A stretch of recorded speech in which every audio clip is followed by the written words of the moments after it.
Alam mo bang hindi Marikina ang original na spelling ng lungsod na ito? Kung gusto mo ng maiikling kwento ng kasaysayan ng Pilipinas, i-follow at i-subscribe mo ito ngayon.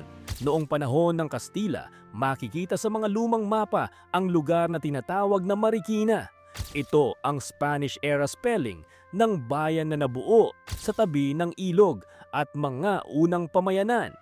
Dito umikot ang buhay, sakahan, kalakalan at transportasyon, lalo na sa kahabaan ng Marikina River.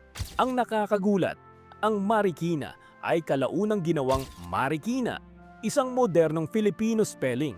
May mga historiador na nag-uugnay sa pangalang Marikina sa apelyidong Espanyol na Marikina o sa isang pangalang ginamit noong panahon ng kolonyalismo.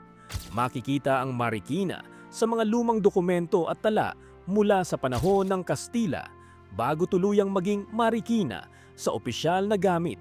Ipinapakita nito kung paanong ang wika at kasaysayan ay nagbabago mula kolonyal hanggang sa sariling identidad.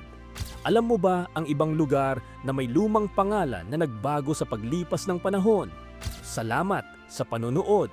Para sa mas marami pang malinaw at totoong kasaysayan, manatiling naka-follow